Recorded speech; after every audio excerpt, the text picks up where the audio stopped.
जगत जननी की चरणों में प्रणाम करते हुए और आप सबको नमस्कार करते हुए थोड़ी देर के लिए हम सर्वम शक्तिमयम जगत या शक्ति ही जीवन में सब कुछ कैसे है, इस पर थोड़ी देर चिंतन करेंगे। मैं एक जो मैंने एक घटना सुनी है ना, एक्चुअल मैं वो व्यक्ति को जानती हूँ, उससे शुरुआत करती हूँ। एक फ्रेडरिक स्टेला करके यूएसए के नागरिक जो है, वो एक बार भारत आए थे। हम उनको विवेकानंद केंद्र के जो विद्यालय अरुणाचल प्रदेश में चलते हैं वहां भी लेकर गए थे और उन्होंने बच्चों से भी बात की थी। तो उस समय उनसे बात करते करते मैंने उनके परिवार के बारे में वगैरह जब पूछना शुरू किया, तब उन्होंने मुझे एक बहुत अद्भुत घटना बताई। उन्होंने बताया कि वो जब 15-16 बरस के थे तभी उनको लगने लगा कि मुझे सत्य प्राप्त करना है, और इस खोज में जब वो चले, वो भारत के तत्वज्ञान के संपर्क में आए और तब से वो बड़े प्रभावित हुए, योग का नियमित अध्ययन करने लगे और उन्होंने निर्णय किया मैं ऐसे ही व्यक्ति से विवाह करूंगा जो भारत की इस गरिमामय संस्कृति को मानता है। लेकिन वो बोले मुझे ऐसा कोई मिला नहीं। फिर एक बार मैं एक सेमिनार में था और वहां एक अल्ट्रा मॉडर्न महिला आई थी और उनसे जब हम बात करने लगे तो उन्होंने उस महिला ने बताना शुरू किया कि आई हेट बाइबल, क्योंकि उसमें भगवान जो है वह सिर्फ पुरुष है। क्यों भगवान स्त्री रूप में उसकी पूजा नहीं की जा सकती? हम लोग नया बाइबल लिखने वाले हैं, हम फेमिनिस्ट नया बाइबल लिखने वाले हैं और उसमें हम भगवान को स्त्री के रूप में प्रस्तुत करेंगे। तो ऐसा जब वो बोल रही थी तो ये फ्रेडरिक स्टेला बोले, मैंने उनको बताया कि I know a civilisation in which the ultimate divine is worshipped in feminine form। ऐसा बताने के बाद वो थोड़ी उपहास से हंसी। वो बोली अच्छा, कौन सी ऐसी ट्रेडिशन है 10,000 लोगों की, 5,000 लोगों की? ऐसा करके जोर जोर से हंसने लगे। तो इन्होंने कहा नहीं, 10,000 5,000 लोगों की नहीं, 100 करोड़ से भी ज्यादा लोगों की ये civilisation. And he says that, Didi, you believe it or not, when I told that, she started crying. She said, I can't believe that on the earth there is a civilization where people can worship divine as mother. And she started crying. Slowly they got acquainted. He acquainted her with Indian culture. And ऐसा सारा होते होते बाद में उनका विवाह भी हुआ। कहानी लंबी है, लेकिन मैं और एक छोटी सी बात बताते हुए समाप्त करती हूँ कि हमारे लिए जगत जननी ही सारे रूप कैसे है। उन्होंने अपनी इष्ट देवता के रूप में दुर्गा देवी को लिया और जब वो पहली बार भारत आई तो वो बताने लगी, मैं जैसा चलती हूँ मुझे लगता है गणपति मेरे साथ साथ चल रहे हैं। और धीरे धीरे बाद में उनकी इष्ट देवता गणपति हुई। यानी जो जगत जननी है, इस पूरे विश्व को व्याप्त करती है, वो सारे रूपों में हमारे सामने आ सकती है और हम कल्पना कर सकते हैं कि हमारा कितना भाग्य है कि हम ऐसे संस्कृति में जन्मे हैं जहां हम भगवान को माँ करके बुला सकते हैं, जहां हम भगवान को माँ करके बुलाते हुए उनके गोद में रहते हुए इस मनुष्य जीवन का जो अंतिम लक्ष्य है मोक्ष, उसको प्राप्त कर सकते हैं। तो ऐसे हम इसी में जन्मे है, इसीलिए हमें इसका कितना महत्व है ये ध्यान में नहीं आता है। लेकिन आज कुछ ही दिन पहले मैं कुछ विज्ञान का पुस्तक पढ़ रही थी और उसमें ये जो सारे फोर्सेस है, फोर्सेस यानी शक्तियां, यानी strong nuclear force, weak nuclear force, गुरुत्वाकर्षण शक्ति, ये जो सारा है इलेक्ट्रोमैग्नेटिक वगैरह वगैरह, तो अभी सबका तो एक हो गया है, सिर्फ ये जो गुरुत्वाकर्षण शक्ति है और बाकी शक्ति है, इनको एक यूनिफाइड फील्ड थियरी करने का प्रयास चल रहा है। तो ऐसे समय में जब वो सत्य जानने का प्रयास कर रहे थे, तब अभी साइंटिस्ट कहते हैं कि there is a quantum field, और उसमें फिर कुछ हलचल होती है, और फिर ये पहली शक्ति हमें प्रतीत होती है। और हम यदि देखते हैं तो हमारे संस्कृति में भी ये जो पूरे निर्मिति के अनेक अनेक अलग अलग पद क्या कहेंगे थियरीज है, लेकिन उसमें जैसे एक उदाहरणार्थ लेनी है तो जैसे अद्वय ब्रह्मन, फिर अद्वय ब्रह्मन शिव शक्ति रूप में प्रकटित होते हैं, फिर शिव शक्ति रूप में जो शक्ति है महेश्वरी वो महत रूप में प्रकटित होती है, और महत से तन्मात्रा प्रकटित होती है, तन्मात्रा से पंच इंद्रिय और पंच महाभूत आते हैं, और वहां से सारी निर्मिति होती है।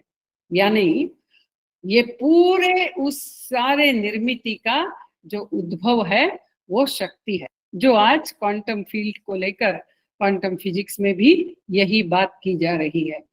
तो ऐसी जगत जननी को हमारे देश में हमने अनेक तरह से अनेक प्रकार से समझने का प्रयास किया है और उसकी पूजा भी की है। हम जब माँ यानी वो जगत जननी है, जैसे दुर्गा सप्तशती में जिसको दक्षिण भारत में देवी महात्म्य कहते हैं, तो उसमें ऋषि जब जगत जननी की प्रार्थना कर रहे हैं, आवाहन कर रहे हैं, उसमें वो कहते हैं स्त्रिया समस्ता सकला जगत्सु विद्या समस्ता तव रूप भेदा। यानी इस दुनिया में जो भी सारी स्त्रियां हैं और जो भी सारी विद्याएं हैं वो है जगत जननी आपका ही स्वरूप है। कल्पना कीजिए कि कितना तरल संवेदनशील मन होना चाहिए कि जो इस मातृ रूप को सारे स्त्रियों में तो देखता ही है, सारी विद्याओं में भी देखता है, और उतना ही नहीं जो जो संवर्धन करता है उन सब को इस संस्कृति में हम माँ करके पुकारते हैं। ये हम पुकारते हैं इसलिए नहीं, सच में वह वो शक्ति है जो इन सारे रूपों में प्रकटित हुई है। चाहे हम गंगा मैया कहे, नर्मदा मैया कहे, चाहे हम पृथ्वी माँ कहे, चाहे हम गौ माता कहे, जो भी संवर्धन करता है इन सबको माँ के स्वरूप में देखने वाला संवेदनशील, या मैं कहूंगी आध्यात्मिक दृष्टि से प्रगत ऐसा मन इस देश ने, इस संस्कृति ने विकसित किया है। इसीलिए आज भी हम यहाँ शक्ति की पूजा करते हैं। अभी ऐसे अपने देश में ये जो सतत आक्रमण हुए, उन आक्रमणों के कारण कहीं ना कहीं आज हम जो शक्ति जागरण स्वयं में करना है उस शक्ति जागरण को भूल गए। हम नवरात्रि तो मनाते हैं, हम देवी की पूजा तो करते हैं, लेकिन उस शक्ति को जो स्वयं के जीवन में प्रकटित करना है ये कहीं ना कहीं थोड़ा पीछे रह गया है।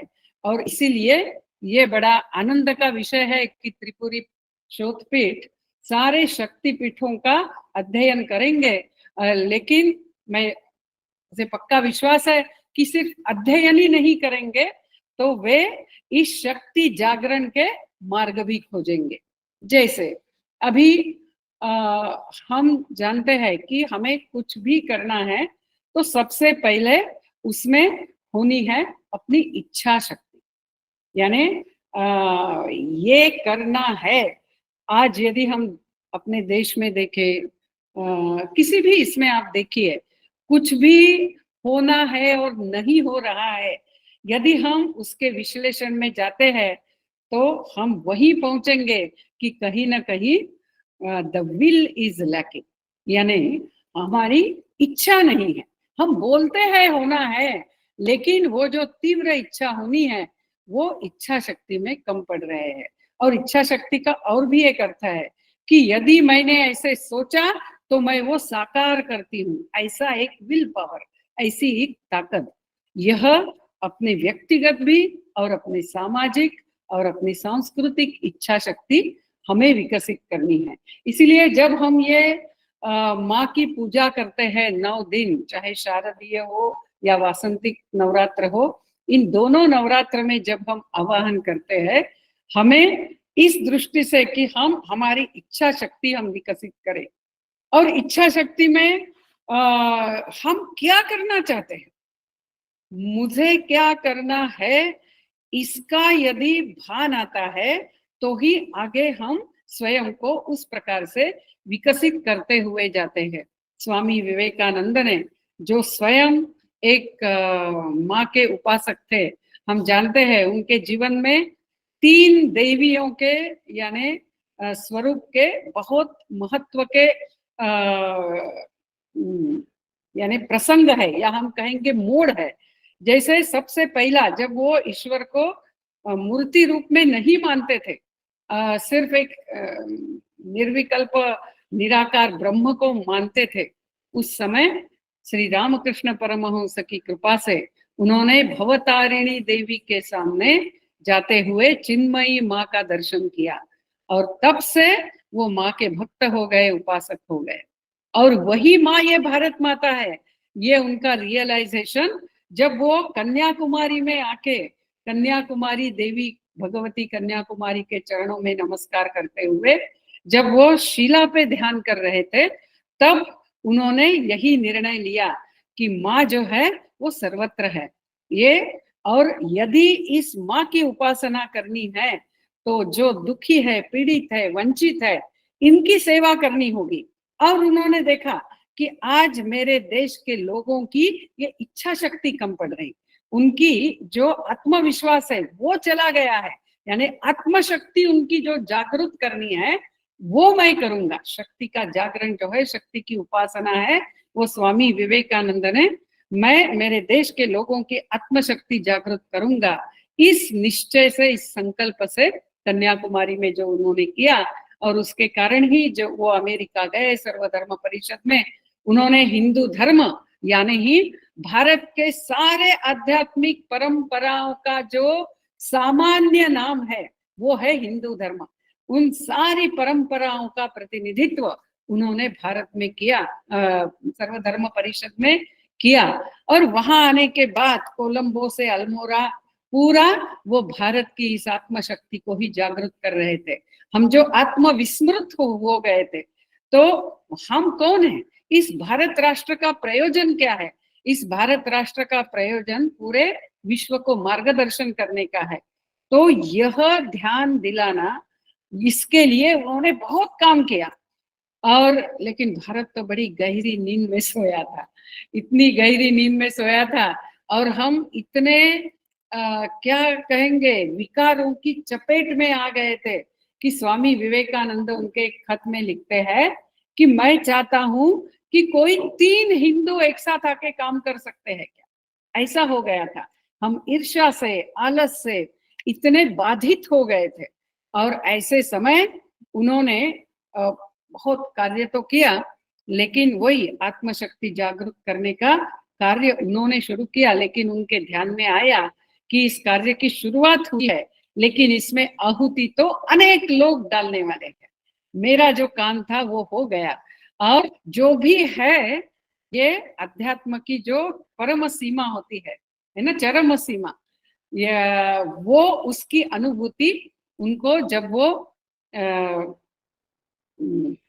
इधर कश्मीर में थे, तो कश्मीर में देवी का दर्शन करते समय उनको वो हुआ कि सारा जो भी है ये जगत जननी की इच्छा से है।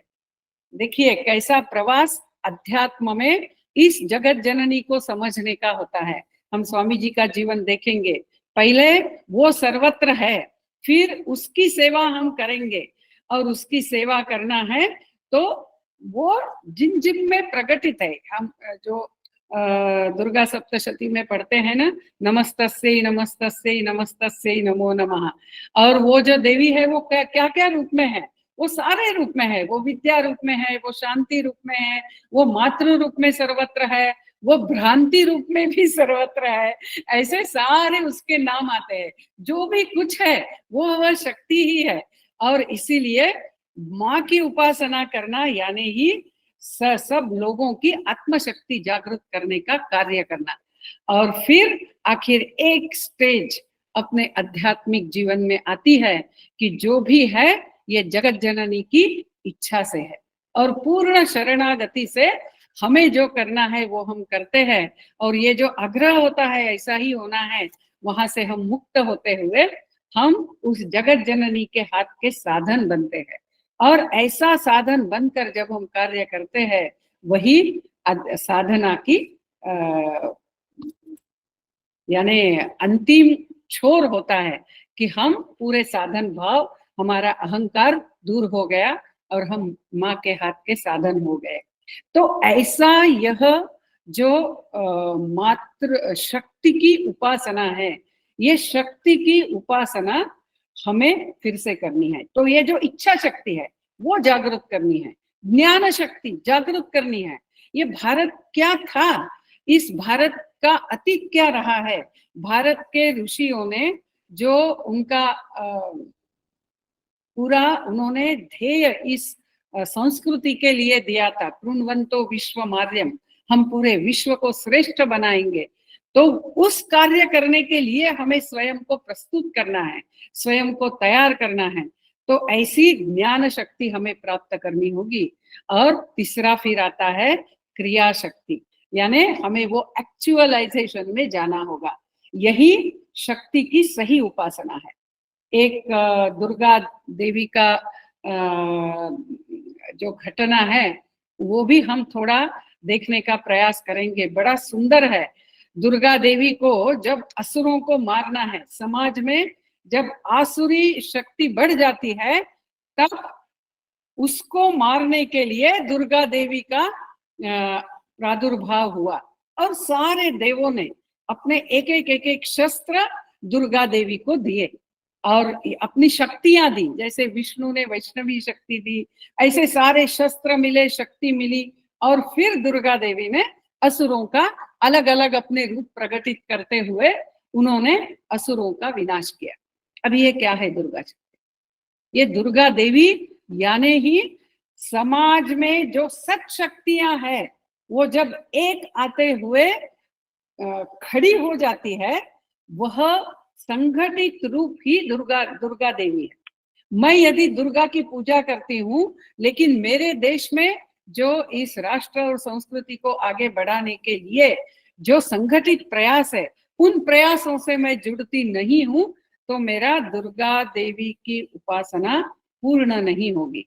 तो यह दुर्गा देवी यह संगठित सत शक्तियों का स्वरूप है, और जब तक समाज में सत शक्तियां संगठित नहीं होती है, असुरों का विनाश संभव नहीं है।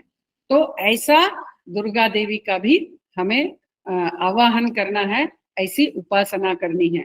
आखिर का बताते हुए समाप्त करूंगी कि जैसा स्वामी विवेकानंद कहते हैं, बड़ा सुंदर कहते हैं, प्रसंग ऐसा था, स्वामी विवेकानंद अमेरिका जब गए और उनका जब पहला भाषण हुआ, उसके बाद अमेरिका की बहुत सुंदर सुंदर तरुण धनी स्त्रियां उनके पीछे पीछे जाने लगी, उनसे परिचय करने के पीछे लगी। स्वामी जी सबसे परिचय कर लिए सबको, लेकिन वो बात करते समय वो माँ करके बुलाते थे।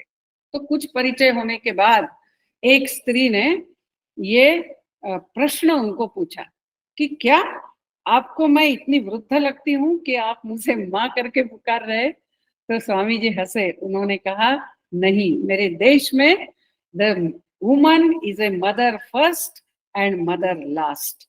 उसका मातृत्व रूप ही यह शाश्वत रूप है, और वो हम समझते हैं। और इसीलिए हमारे देश में ये हमारा प्रशिक्षण है कि हर स्त्री को मातृ रूप से देखना, और ऐसा मातृ रूप से स्त्री को देखने का एक संस्कार इस संस्कृति में सतत होने के कारण आज भी बाकी प्रगत देश की तुलना में इस देश की स्त्री ये ज्यादा सुरक्षित है। हमें ये पता नहीं है, हमें तो उल्टा बताया जाता है कि भारत में स्त्रियों के ऊपर इतने अत्याचार है, बलात्कार होते हैं, स्त्री सुरक्षित नहीं है, और ऐसे बड़े सारे नैरेटिव्स बने हैं। आप बोलने के लिए तो दुर्गा सरस्वती लक्ष्मी की पूजा करते हैं, लेकिन कैसे स्त्रियों के साथ व्यवहार करते हैं वगैरह वगैरह वगैरह करके हमें हमारी शक्ति पूजा को लेकर ही नीचे दिखाया जाता है। लेकिन यूएन डॉक्यूमेंट UNDC.org, यदि इस वेबसाइट में हम देखते हैं तो पर 100,000, यानी प्रॉपर कंपैरिजन करना है तो पर 100,000 कितने स्त्रियों के ऊपर अत्याचार होते हैं हर एक देश में। ऐसा जब आंकड़े लिए गए तो अमेरिका में वो 24 है, फ्रांस में वो 28 है, स्वीडन में वो 52 है, यानी ऐसे आंकड़े हैं। और भारत में पर 100,000 1.8 है। कल्पना कीजिए, यानी इतना 7 लाख गांव है, सिर्फ 14,000 पुलिस स्टेशन है, और फिर भी इस देश की स्त्री आज भी सुरक्षित है। मैं केंद्र की कार्यकर्ती हूँ और ऐसे अनेक कार्यकर्ता अनेक संगठन के हैं, महिला कार्यकर्ता, और वो पूरे देश में प्रवास करते हैं। तो आज भी इस देश में यदि स्त्री सुरक्षित है, उसका सम्मान होता है। इसका कारण ये है कि या देवी सर्वभूतेषु मातृरूपेण संस्थिता, नमस्तस्यै नमस्तस्यै नमस्तस्यै नमो नमः। इस तत्व का संस्कार हमारे संस्कृति में किया गया है। जब हम वो करना बंद करेंगे तब समस्या बढ़ सकती है।